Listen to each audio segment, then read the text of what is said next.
The first word spoken by astronauts in space, before history is made, big or small, is Houston. NASA's Johnson Space Center has served as the iconic setting to some of humankind's greatest achievements. For 60 years, our center has been the world leader in human space exploration. On May 25, 1961, President John F. Kennedy committed the nation to achieve the goal of landing a man on the moon and returning him safely to Earth before the end of the decade. NASA's Space Task Group, in charge of America's human spaceflight program, was already working on Project Mercury to put astronauts into Earth's orbit. But with the additional task of a human lunar landing, it soon outgrew its facilities at NASA's Langley Research Center in Hampton, Virginia. The agency decided it needed a dedicated field center for human spaceflight. And on September 19, 1961, after evaluating multiple sites around the country, NASA announced that the new Manned Spacecraft Center would be built in Houston. You may have noticed we have already begun celebrating our 60th anniversary with a new logo and through a series of articles featuring aspects of the Space Center's history. We have even more planned throughout this celebratory year. Activities will include panel presentations, the installation of 60th anniversary light pole banners, social media posts about our history, merchandise emblazoned with the anniversary logo, a slideshow of JSC through the decades, a podcast reflecting on JSC's history, Building 9 catwalk tours and mission operations control room tours, videos, and more. This will all be capped off by an in-person event in spring 2022, COVID-19 permitting. JSC has made many giant leaps throughout the past 60 years. We fulfilled President Kennedy's goal of landing a man on the moon, and today we reach further into the stars as we push forward to the moon once again, and then on to Mars. For more than 20 years, we have successfully, continuously crewed the International Space Station, and we have so much more to accomplish with our Orion and Gateway programs. We continue to make history every day because of each of you. Let's take time to celebrate this milestone, both by looking back at what we as a center have accomplished, but also by looking forward to what's to come. Today, we push forward to the moon. Tomorrow, we leap to greater heights and new destinations. There is history to be made. In Mission Control, we eagerly anticipate the first transmissions from unexplored worlds. Hello, welcome to our celebration of NASA's 60 years in Houston. From JSC's External Relations Office, I'm Nilofer Ramji. In 1961, the NASA administrator announced the completion of a location study which founded the new Manned Spaceflight Laboratory would be located in Houston, Texas, on 1,000 acres of land to be made available to the government by Rice University. Well, the name changed to the Manned Spacecraft Center by the time it opened for business, and years later to the Lyndon B. Johnson Space Center, and it has served as the home of human spaceflight in the United States ever since. Every single American spaceflight with people on board since Gemini 4 in 1965. As we look forward to the next 60 years, we really aim to focus on how Johnson Space Center's 60-year history is propelling us forward to the moon and onto Mars. There are many teams who work to ensure that this is a reality. Today, we have representation from the International Space Station, Commercial Low Earth Orbit, Gateway, Orion, and JSC's History Office. I'm going to let each of them introduce themselves, what they do, and in honor of the anniversary we're celebrating today, I'd love for each of you to tell us your earliest memory of JSC. Ryan, why don't we start with you? Thank you, and thanks for the opportunity to do this today. I'm Ryan Prouty, and I am the representative here on this esteemed panel from Space Station. I am currently managing the Research Integration Office, and I've started in flight control, have done a plethora of jobs through the Space Station program, and even spent some time at the center level working on vision and strategy. So I'm going to cheat a little bit. It's not my earliest memory, but I think probably the most poignant when you're looking at the history of JSC and where we're headed, given a lot of the conversations we've had over the last couple of years. But it was about circa 2001, and I was a flight controller on console, I think during Expedition 3. And Sally Davis was the flight director on console, and she got on the loops and she said, I need all of you to stand up and meet me on the airwaves. We were like, what's happening? So we all stand up, and then just in the room, she says, I need all of you to look around you. We did. We're all looking, we're all college kids pretty much. We're looking around, and she said, this is the first time in history all women have been flying a spacecraft. I want you to remember this. So anyway, I do. And that was one of my favorite memories. That's very inspirational. Camille, you're up next. Hi, everyone. Thank you for having me, first of all. I'm Camille Lane. I'm the Deputy Manager for the Commercial LEO Development Program. And my earliest memory of JSC, actually, I've only been at JSC for 14 years, I believe. I think I'm going on 15. But I actually came to JSC before then because I was back years and years and years ago. I was a finalist for the astronaut selection. And so I got to be invited to come down and interview, and just being able to go to the 6th floor in Building 4 South and meet the other astronauts was just like incredible. And that for me was my first memory of being even associated with Johnson Space Center. Amazing. Thank you so much, Camille. Glad you're here with us today. Next up, we have Rod Jones. Rod? Well, thank you very much. My name is Rod Jones, and I'm currently the Gateway Vehicle Systems Integration Manager, and we're responsible for pulling together all the systems within the Gateway elements to make sure it works as a cohesive spacecraft. I started at JSC in 1984, and it's hard to remember back what impressed me back then, but I think what is absent today is what I remember the most. I was in an office. It was called the Manned Systems Division, and it was in the life sciences directorate at the time. And the folks in that division were really interesting to me. I came to JSC to work on the architecture and design of the inside of a space station. And all the folks in that division were associated with the equipment the crew lived with, the food they ate, the cameras they used, the equipment, the clothes they wore. And I got to sit in the same floor with people like Rita Rapp. Now, Rita was the food lead, and she had packed every meal for the crew since Mercury. I mean, the original brown paper bag sack lunches. She went to the store, bought the food, made the sandwiches, and packed it. And so listening to her anecdotes all the way up through shuttle and how that technology changed was really impressed me a lot. And that's my fondest memory, I think, most impressed. Thank you.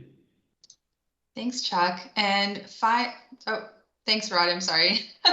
I'm getting ahead of myself here. And now let's hear from Chuck Dingle. Chuck? Yeah, hi. Thanks for having me on today. So yeah, I'm currently the Orion Program Chief Engineer.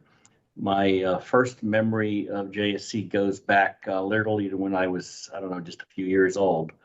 JSC has been part of my life for literally all my life. I grew up in the Houston, Clear Lake area. My dad worked at JSC. Then my older sister also worked here at JSC. As a kid, I was totally captivated by the Apollo missions. Just couldn't turn off the TV back then. Went to college here locally, went to the University of Houston, got a bachelor's in electrical engineering, started at JSC in 1983 in first third of my career in FOD, first training crews and then simulators, then as a flight controller. Then I went to engineering to work on the X-38 project as the environmental systems development lead, took on kind of more and more responsibilities, kind of got into the chief engineer line, and been working on Orion since it started in 2004 and various technical leadership roles, and now program chief engineer. Wonderful, rich history with NASA. So speaking of history, finally we have John Urey. John? Hi there, thank you for having me this afternoon. So I'm the manager of the JSC History Office. I've been at JSC for 34 years, and my first memory, actually, I was here as a tourist. And this was back in the day in 1984 when tourists were allowed to just walk around campus between the buildings. It wasn't such a secure facility. And I just remember walking around and looking at the buildings that I'd seen on TV and read about. And I think that day I decided that I needed to come and work here. And so 3 years later, 1987 is when I first started here at JSC as a contractor. I've been here ever since. Most of my career was working in the science areas. I worked the Shuttle Mir program. Then I worked in the International Space Station program in the Payloads Office, which is now the Research Integration Office that Ryan heads. And then about 5 years ago, I came over and started running the History Office because there was a need to resurrect the History Office at that time. And so I've had a lifelong interest in space history and, of course, of JSC's history. And I've been doing that for 5 years, and it's been fantastic. Amazing. This is already so much fun. I think collectively, there's well over 60 years of experience with this group. So let's take a moment to look back. And John, I have a question for you. As the manager of the History Office, can you tell us a little bit about what the History Office does and how it's continued to preserve JSC's memories? Sure. Well, preserving NASA's history is actually in the agency's charter, so it's something we're obligated to do. The JSC History Office has been on again and off again for the last 60 years. For the last 5 years, it's been very much on. We do a lot of things to preserve our history. The biggest project we've had going on since the late 90s is our oral history project, where we actually talk to individuals who are still here at JSC. Some have retired.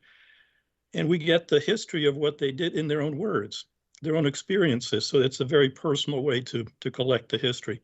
Now, we do a lot of other things too, but right now we have about 1,400 oral histories, and these are accessible to everyone. We manage the JSC History Portal, which is a public website, and the transcripts of all of these oral histories are on that website, in addition to lots of other information about the history of JSC in particular and NASA as well. We have mission transcripts. We have editions of the JSC Roundup from 1961, from the very first edition that appeared November 1st, 1961.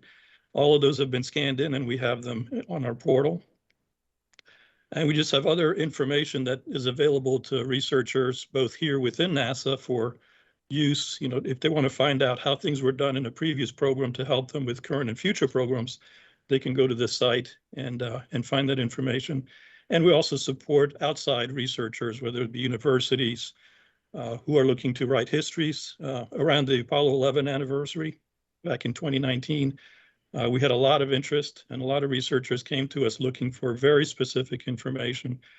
These are the people that did the documentaries and the motion pictures that dealt with that anniversary. So yeah, go out there and look at that website. There's lots of great information there to be had about JSC's history. That's fantastic. I bet you have some stories to tell based on those 1,400 oral histories. Wow. I have a follow-up question for you now. What's the most memorable interview you had or memorable story someone's told in that? Well, I think some of the ones that are the most memorable is, we got to interview people like Neil Armstrong. So we have his oral history on our website. A lot of the other Apollo astronauts, some of the people we even went back to, NASA's predecessor organization, the NACA, and we've interviewed people from back in the 50s of what things were like even before NASA existed or before JSC existed here. So, and it's not just the famous people. We also have some engineers that worked out there and in the bowels of the buildings to get their stories. So it's not just the managers and the astronauts and the directors. We try to get a broad spectrum across the board of people who worked here at JSC. Definitely, and I believe that will really shed light on JSC's history and really help tell our story. So, JSC has had a hand in several areas of human spaceflight, and one of those areas is with the International Space Station program. Excuse me. Ryan, building the International Space Station made the last 21 years of continuous human presence in space possible. Can you speak to some of the key areas of achievement that have added to the legacy of JSC? Oh, it's an interesting way you wrote that question, right? That the word that really jumps out to me is legacy, right? There's a difference between achievements or things that we did, but there's this legacy that any legacy of ISS is going to be a legacy of JSC as the home for human spaceflight. The first one that comes to mind is just how much we have learned about the advancement and achievement for how to do research in space. Lessons that will help us in our further exploration to the moon and to Mars. At the core, however, I think there are legacies in the people and in the culture that I'll say history will mark, maybe John will mark, at JSC that really do work to propel us to the future. Clearly, technical competence. ISS is the largest international technical achievement of its kind ever. The type of leaders that we've grown and taught in this long duration program in program integration and how to balance risk for the long haul, right? We didn't do short little sprints. We have been doing a marathon with little sprints on top of it along the way. And it's a different way to think about risk. And I think that's a skill that we've built for the whole center. Cross-center collaboration station would not be possible with help and work from every single center across the agency. One of I believe at its core will be one of the largest standing legacies is our international collaboration and space leadership on the world stage. It's the international piece is what brought me here, was to get to work doing something that was, bigger than me, but at an international level. And then lately, I'll say a new legacy that we're just leaning into is leading the way for building a commercial economy in low Earth orbit. This is not something I thought I would be doing when I started before we even flew the first Element. So I think there's a lot in there. Definitely. There's a lot to unpack there too. And I hope we can get more into that. Everyone definitely nodded when you said commercial low Earth orbit economy, and the International Space Station has really helped us kick that off. So Camille, since Commercial LEO is a recent undertaking at NASA, can you talk a little bit about its goals and aspirations? Absolutely. I'm delighted to. It's one of my favorite topics. So as you said, Commercial LEO Development Program is one of the newest programs at the agency. And of course, we are housed here at Johnson Space Center. But we are responsible for creating and enabling a sustainable and robust marketplace and economy in low Earth orbit beyond the International Space Station when it comes to the end of its life, which we are now scheduled for 2030. But our office is enabling the next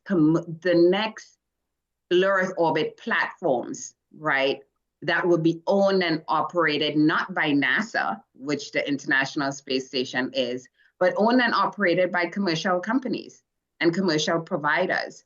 And the reason for that is that we want to, one, have a sustainable presence in low Earth orbit as a nation. But NASA also has goals to continue to do research in microgravity environment, right? Using these platforms as a technology testbed for exploration, continuing to do human research, on the research on the human body and how the adaptation of space impacts the human body. And so we're still going to have these needs for low Earth orbit research. And so we hope to be one of many customers of these commercial platforms. But in the process, right, we talk about an economy. When we talk about economy, there's a supply and there's demand. And that commercial platform is the supply side. But we are also doing things now using the International Space Station to stimulate the demand. And Ryan touched a little bit on that. But things like private astronaut missions as part of that, stimulating the demand, the commercial use for advertising, marketing, and entertainment of the ISS is part of that demand. So we're not just enabling the supply with these commercial platforms, but we are also stimulating demand so that there's a robust marketplace at the end. Definitely, and it allows us to explore our universe more than ever. And speaking of universe, we're going back to the moon or forward to the moon and on to Mars. So let's talk a little bit about Orion. Chuck, would love to hear from you on how past JSC work on Apollo has contributed to Orion and how and when Orion got started. There's a rich history there. Okay, yeah, let's see. So you can, just take a look at Orion and you can tell that we certainly leverage some specific aspects of the Apollo program, architecturally having a separate crew module, service module, launch abort system, the shape of the crew module, physics stays the same between decades. So physics kind of dictates the shape is an appropriate one for the mission that we're flying. So we obviously leveraged that. We tweaked the shape just a little bit, but not so much that we couldn't use the Air Sciences database that was developed back as part of the Apollo program. We leveraged certain things from Apollo, like the TPS, the thermal protection system material on the base heat shield of the crew module. It's a little bit different than Apollo. We currently put it on in blocks instead of filling individual honeycomb cells, but the Avcoat material is essentially the same material that was flown on Apollo. Our analysis tools and the platforms they run on are certainly different and upgraded. But some of the core techniques that we used for our engineering analyses, we leveraged from Apollo. Some of the ops techniques obviously began back in Apollo. And I would just say, generally, across the entire team, there's enormous body of knowledge that was established back from Apollo. In terms of how Orion got started, so after the Columbia accident, I think the country came to their realization that the NASA manned human space flight program, we needed a different mission. We needed a different vehicle. I think it was January of 2004 that President Bush announced. I think they called it the Vision for Space Exploration, and said we're going back to the moon. So as part of that, the CEV, the Crew Exploration Vehicle, was born. Later became known as Orion. And the focus started a lot on the CEV spacecraft itself. We organized a team, stationed that team at headquarters to write an RFP, a request for a proposal. It led to a contract award for two competing teams. So we awarded the two teams. So we were off and running with a prime contractor. Shortly after that, Mike Griffin came in, Dr. Griffin came in as the new NASA administrator. He realized there were some additional things that needed to be addressed in addition to the spacecraft itself, like what launch vehicle is it going to fly on? What's the lander going to look like? And so he put together a study team to kind of put together thoughts for the rest of the program, so to speak. We started the CEV, we called it a project office back then, 2006. Maybe half a year or so later, the Constellation program was born, and CEV was later named as Orion, became a project working as part of the Constellation program. And we down selected to a single prime contractor of those two, and I think it was 2007 or so. Spacecraft configuration evolved over time. We added the Europeans as a partner, and I think it was 2012 to supply a significant part of the service module known as the ESA service module, or ESM. We've flown 3 times. We flew, a lot of the early work was kind of focused towards the abort systems that we would use. So in 2010, we flew what we called PA1 or Pad Abort 1, the White Sands Missile Range in 2010. 2014, we had an orbital space flight called EFT-1 that we launched on a Delta Heavy. And in 2019, we did our first ascent abort flight test out at Cape Canaveral. And right now we're getting ready for our fourth flight, which will be Artemis 1, and it's right around the corner.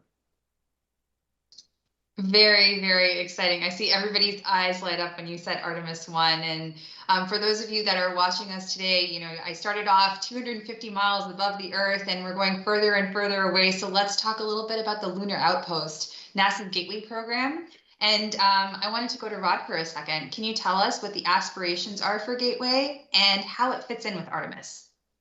Absolutely. One of the things we learned from Apollo is that, you know, that was a very sprint-like mission. You had a very limited capability. In order to achieve that goal with the technologies we had, you know, the first lunar landing was only several hours before the crew had to get back in and come home. And so the purpose of our program is to make a more sustainable approach to exploration. Artemis is attempting to do that with the major components. Orion being, of course, the crewed vehicle that gets the crew to the lunar vicinity, a lander that gets them to the surface, and Gateway, which orbits the moon and provides that transportation link between the crewed vehicle from Earth to the crewed vehicle that gets you to the surface. So by breaking up that transportation loop, so to speak, each of those vehicles can specialize in their area of expertise and what they need to do, and allows us more robust exploration of the surface of the moon.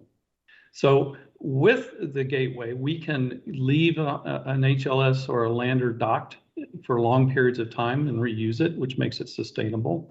The Gateway can transition its orbit to other inclinations, which means we can explore almost nearly any point or on the surface of the moon, whereas before we were very limited to equatorial type landing sites.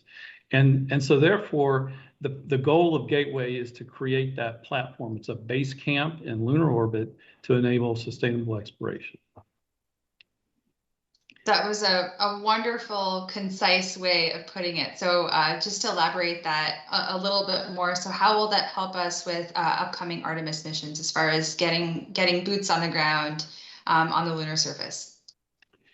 Well, it allows you to bring the vehicles together so the Orion can dock, and so the Gateway itself is composed of 7 major components.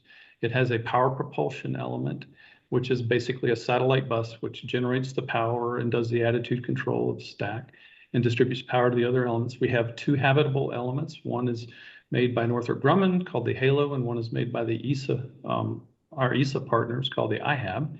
And these provide the living spaces for the crew. The key elements to these volumes, in addition to living space, are the ability for vehicles to dock to them.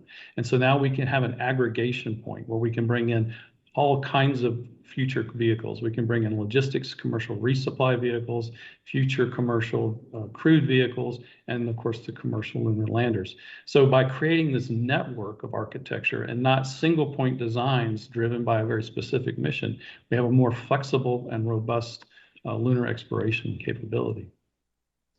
Robust, and it truly takes a village, as we've heard from everybody. I just wanted to take a step back for a second. So Camille, commercial LEO is very new to NASA, as you mentioned. And can you give us some perspective on how it's preparing us for the moon and Mars?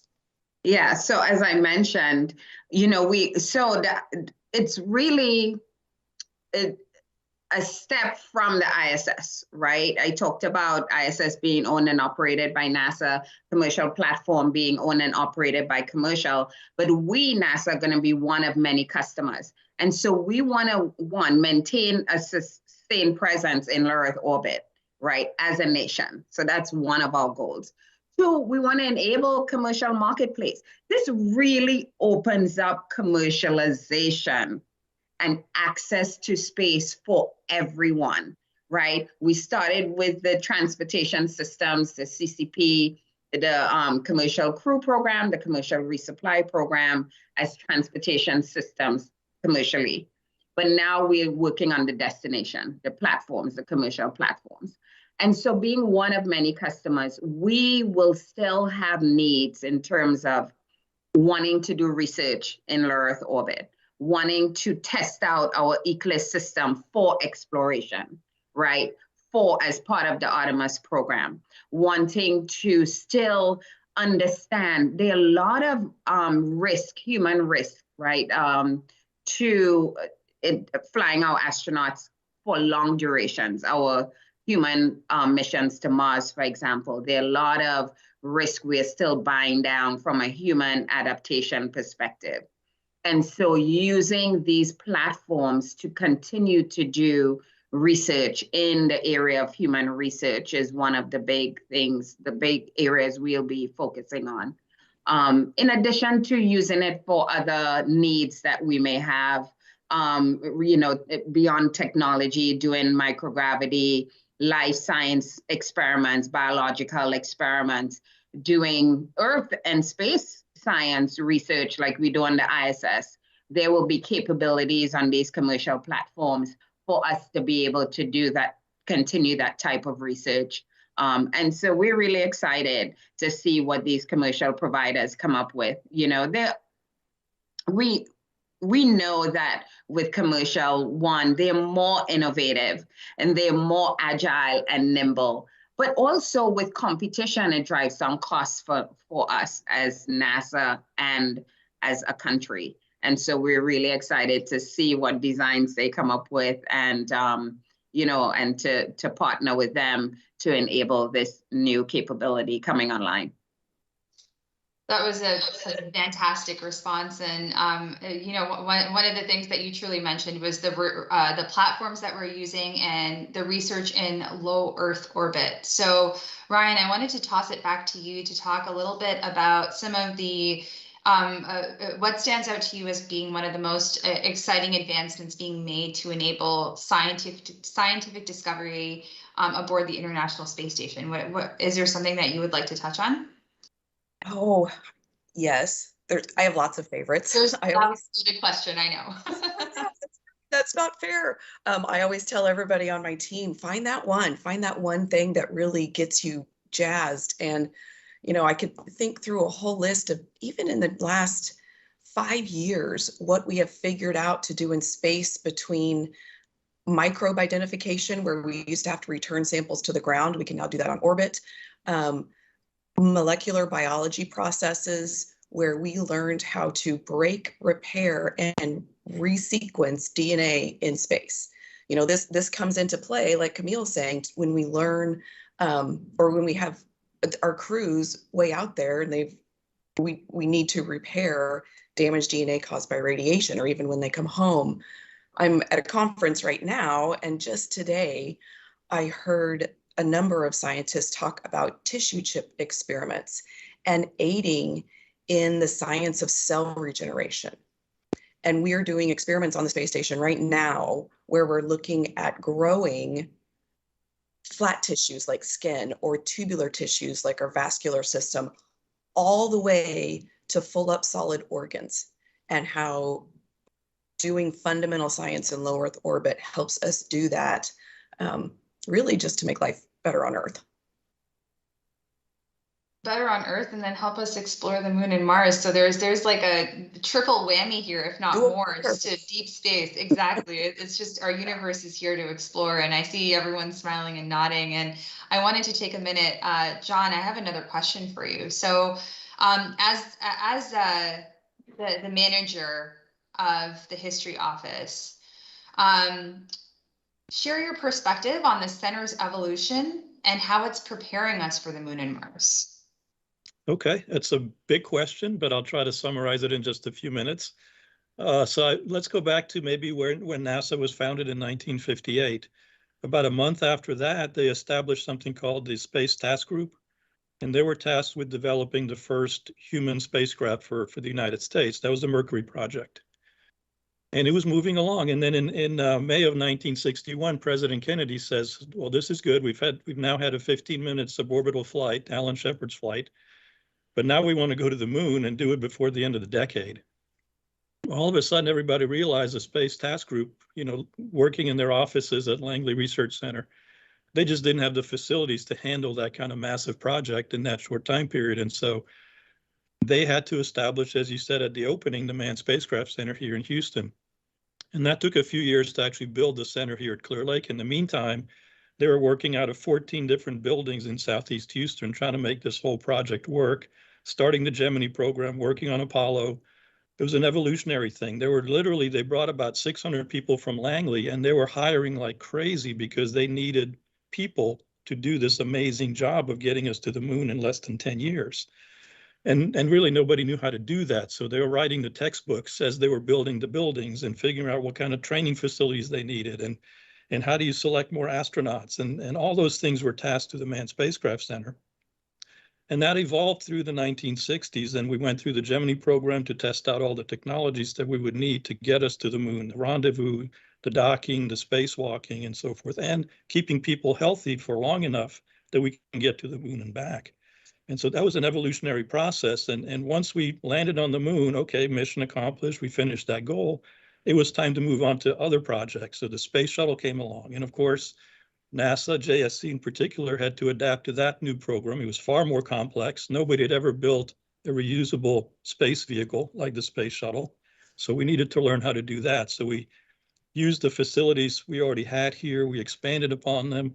We had to build larger training facilities, hire new astronauts. So again, it was a whole new level of doing human spaceflight.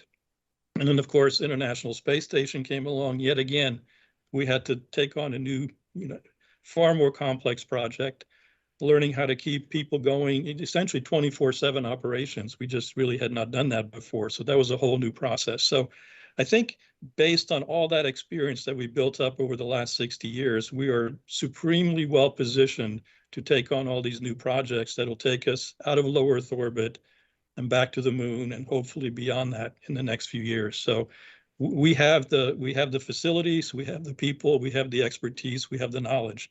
It's all in place. And from speaking to all of you, I also see the element of passion there. You guys are all very, very excited about this new era of exploration and discovery. So I wanted to open it up to the group a little bit. I would love to hear from all of you, some of you, if you can share one thing with our viewers today about how JSC is preparing us for exploration and discovery. What from your perspective or the area that you work in, what would you say about that? Don't all answer at once. Okay, well, I'll just jump in because it's kind of a continuation to my previous answer.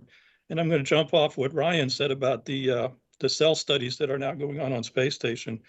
I remember when I worked on Shuttle Mir, we did one of the first cell biology experiments trying to grow a cell culture aboard the Mir space station. And compared to what's happening today, it was relatively primitive. But even back then, we knew that it was just the start of something big, that eventually we could get to where we are today and move beyond that to actually we could actually build organs in microgravity aboard a facility. And so that evolutionary process is really what is going to get us to Moon and Mars, not just in the science areas, which I'm very familiar with, but also all the technology. We built on the Apollo program to build Orion. We've now expanded to the commercial area, which is something we hadn't thought about 5 or 10 years ago. And that's probably going to open up even more areas that we probably can't even imagine today. And that all of that will help us to achieve the goals of getting to the moon and then on to Mars. I would like to add to what Ryan said a little bit in the area of technology. We've talked about 20 plus years of human habitation in space, and that's extremely important to understand what happens to humans living in microgravity away from where we evolved.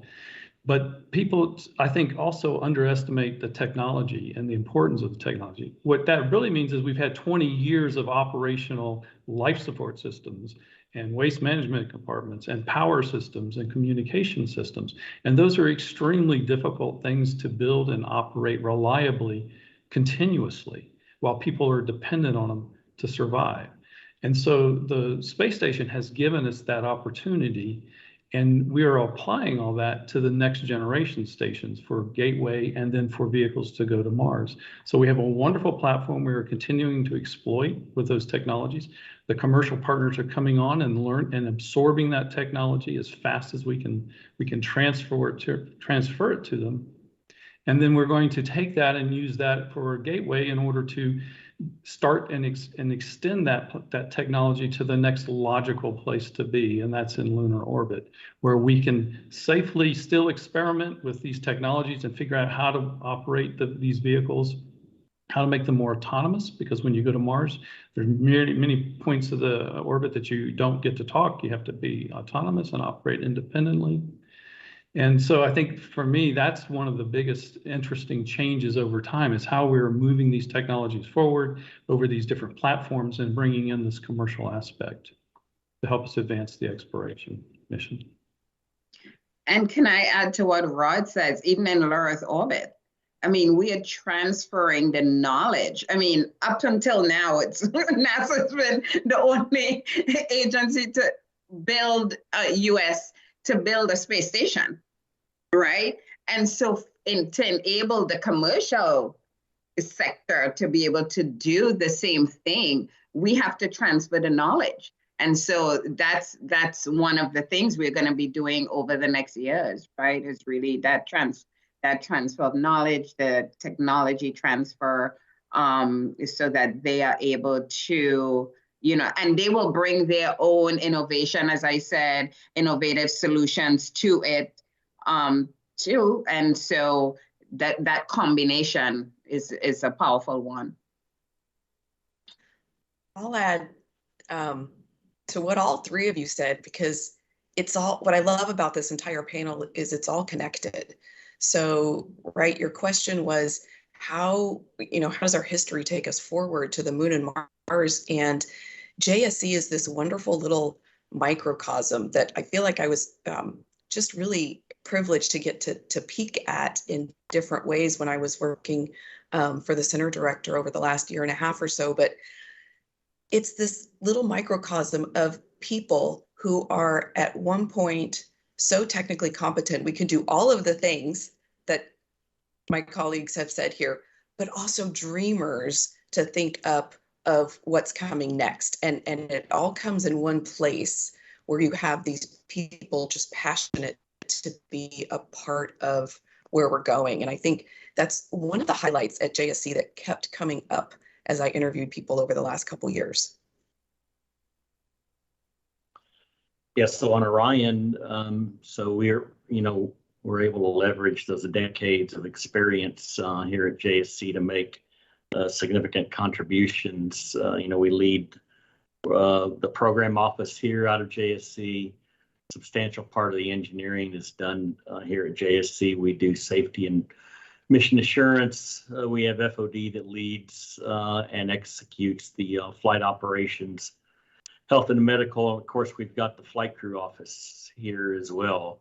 So we've really got all the skills necessary to run a complex program like Orion. And it's because of the rich history that JSC has that we've got that talent. Definitely. And I recall recently just seeing some of the imagery of Orion stacked at the Kennedy Space Center Vehicle Assembly Building. So Chuck, do you want to tell us a little bit about what we can look forward to? I know you mentioned Artemis 1, but I know there's a bigger story to tell there. Sure. We're coming down the home stretch, getting ready to fly Artemis 1. Of course, Artemis 1 is a uncrewed mission to the moon. It's the first flight on the new SLS heavy lift vehicle. The Orion spacecraft is fully fueled, it's serviced with all its fluids and gases, and it's pretty much ready to go. We were mated to the SLS launch vehicle a couple of weeks or so ago. We've done initial spacecraft power on and health checks after that mating, and everything looks good. We'll be participating in more powered testing in the coming couple of months, and looking forward to a launch probably second week of February, I think is when our launch window opens. It'll be a long mission, at least 26 days, possibly 42 days, depending on the exact day that we get to launch. We'll be flying a very unique orbit as compared to what Apollo flew. Apollo flew very low, relatively low altitude orbit, close to the lunar surface, and went around an orbit in about an hour or so. For us to complete an orbit, it's more like a 2-week orbit. So it's a much higher orbit. It's called a distant retrograde orbit, or DRO. I'm sure you guys will hear about that. So it's anyway, it's going to be a very unique mission. Going to be very exciting, flying the first production version of the spacecraft. It'll be our fourth flight, but the first pretty much full up spacecraft, and on our real ride, our real heavy lift SLS vehicle.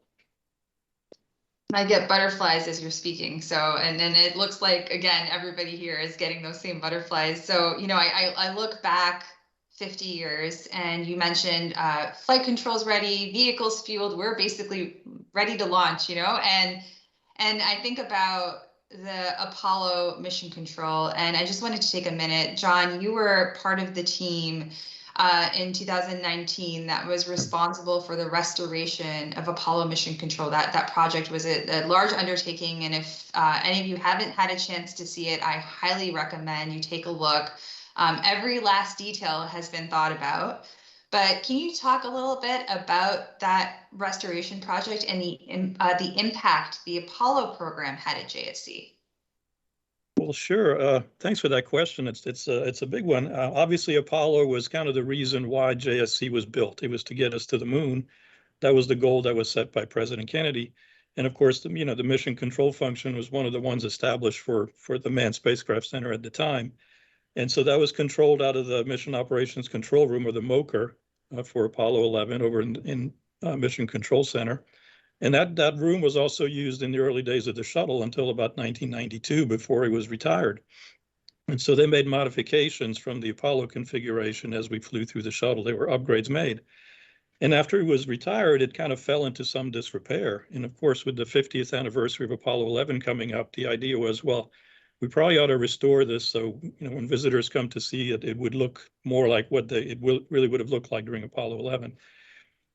And that's easier said than done, because number one, it was declared a National Historic Landmark in 1985, which means you can't just go in there and move things around and take things out. It has to be done per a certain set of rules. And so our office, and it was primarily our chief historian, Dr. Jennifer Ross-Nazal, who helped with that process to give the historical perspective on the control center, help develop kind of the historical dialogue about the story that can be told to people who come visit the center. So she worked closely with our historic preservation officer, Sandra Tetley, to make all that happen. A lot of other folks were involved too, so it was a huge team effort. And it took a couple of years to get all the consoles restored. And as you said, everything was literally restored back to the original condition as it would appear during Apollo 11.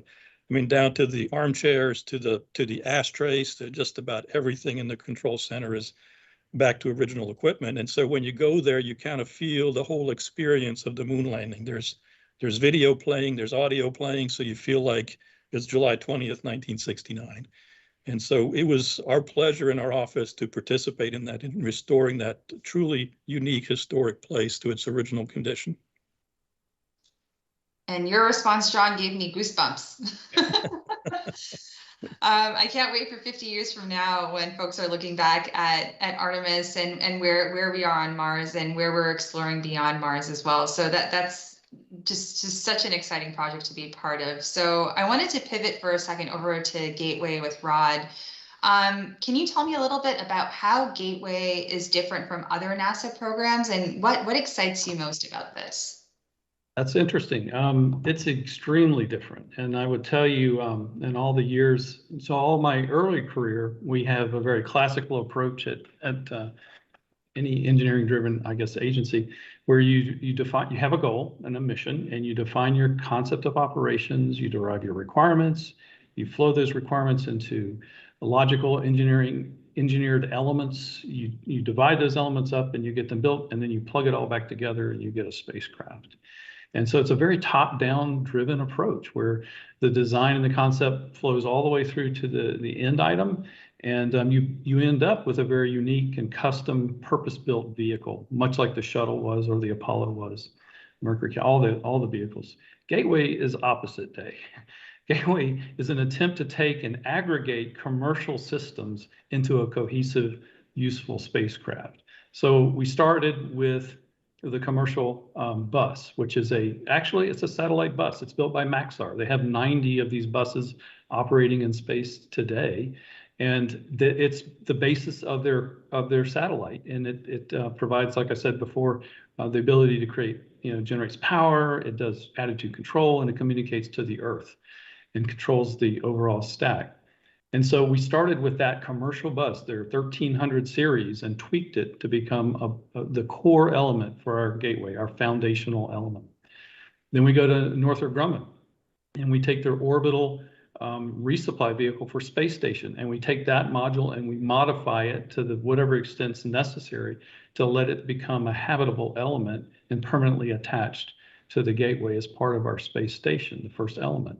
And then we have IHAB, and they come along and do the same thing. So what we were doing is, instead of writing requirements that go all the way down to the thread size of a particular pieces of hardware, we're writing the requirements as capabilities and working with commercial vendors and using their heritage systems as much as possible, and then trying to figure out how to plug those systems together. And so that is an extremely exciting opportunity. It's a challenge, it's a puzzle.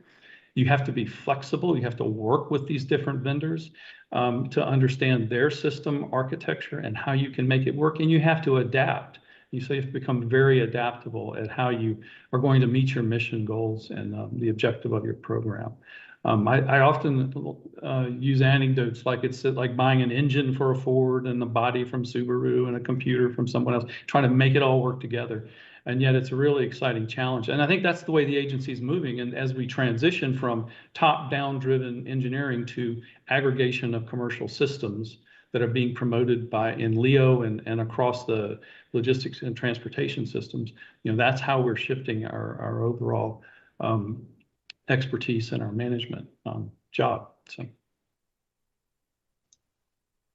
That's a really great way of putting it. I liked your little anecdote as well, but we're getting close to the end of our time for our panel today. And I wanted to give each of our panelists to take a moment and summarize their thoughts. Our topic today is how is 60 years of JSC propelling us forward to the moon and Mars? So if you could summarize your thought in 1 or 2 key sentences, why don't we start with you, John? Okay, I guess I'm going to jump off of something that Ryan said about vision, because in 1961, the area where JSC is now located was coastal prairie, basically. And somebody had the vision to turn that into the leading human spaceflight center and made that vision a reality. And, 8 years later, we landed on the moon. So vision is key in making sure you can implement your vision. And as exciting as the past 60 years have been and everything that we have accomplished here, I cannot wait to see what happens in the next 60 years. Thanks so much. What an inspiration. Chuck?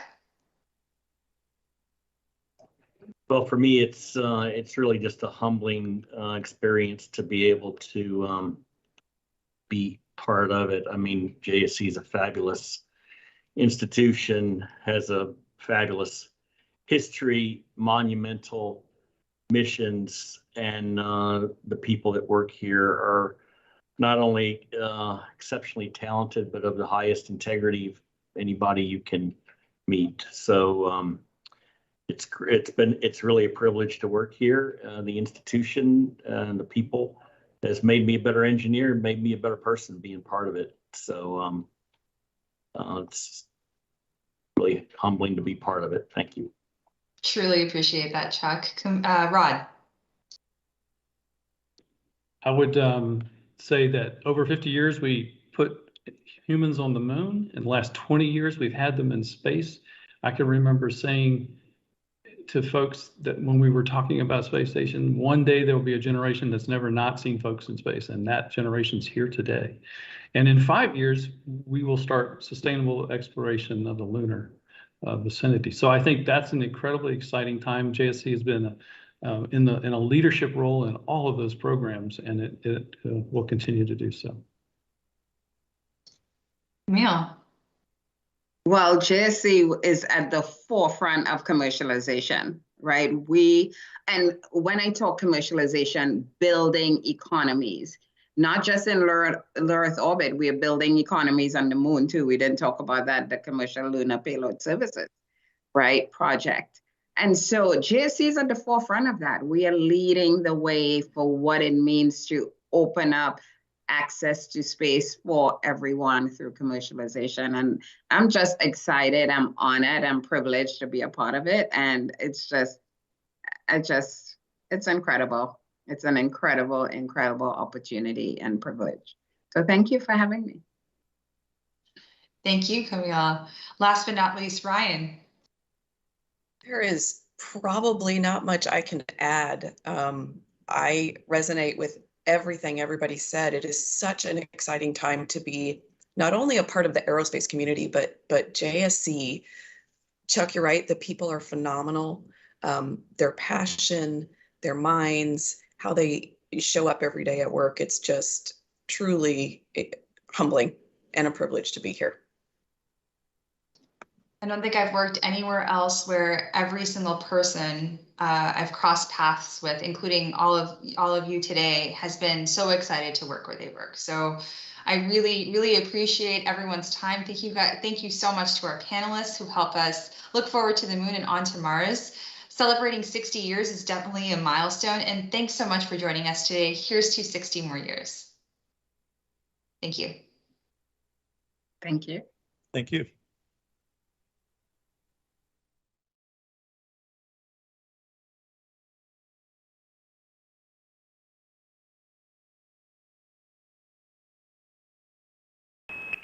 Subscribe for more space.